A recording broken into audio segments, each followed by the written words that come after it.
Proven in laboratory tests that nobody in the world smokes. Nobody smokes. Only the cigarette smokes. The person is the sucker. That's all.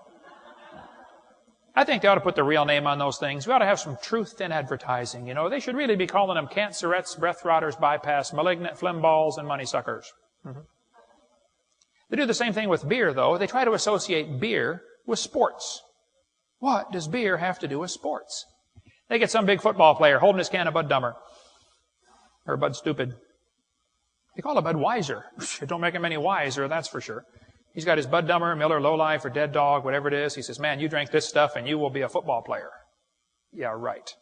The Bible says you drink that stuff, you will wreck your life.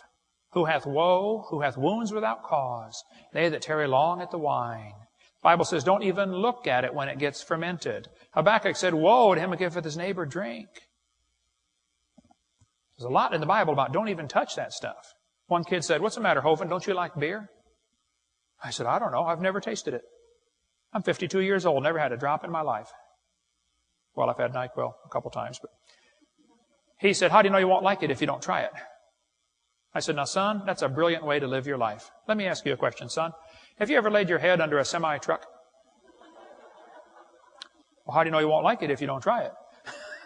You don't have to try everything to figure out if it's good or bad, okay? There are other ways to learn, you know, like watching somebody else do it.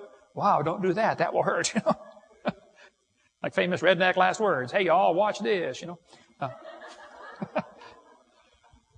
I like science, folks. I collect science books, and there's a lot of good science in these books, but there's some poison mixed with it. It's kind of like the rat poison. It's not the good food I'm against. It's the poison.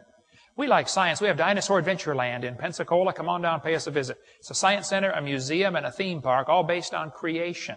We're having so much fun. We've had over 50,000 visitors now just in the first couple of years we've been open.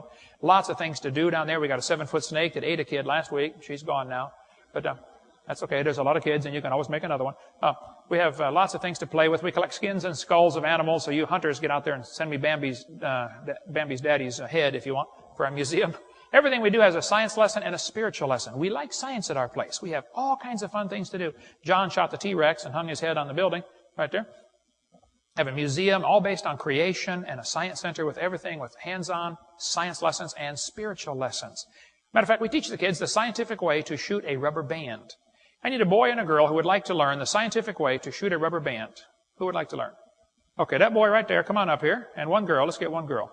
Come on. Way back there. Okay, hurry, run. Let's go. The scientific way to shoot a rubber band.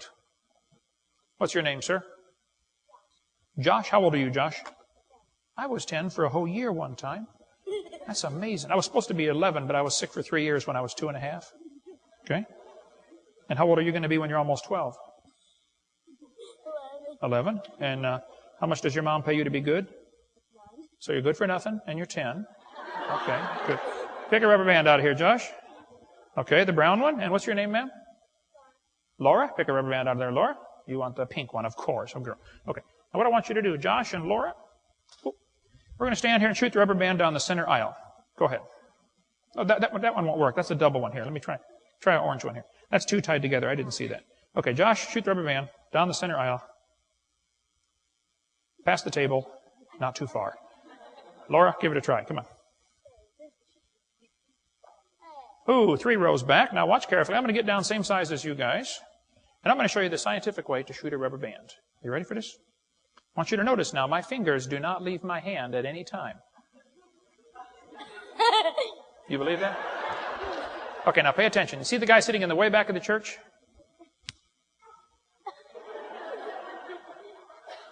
About 3/4 of the way there. Now, probably right about now, you're thinking of a question that has 5 words in it. What question are you thinking of? How do you do that? See, I told you it had 5 words in it, right? Now, before I show you how to do this, I want to explain something.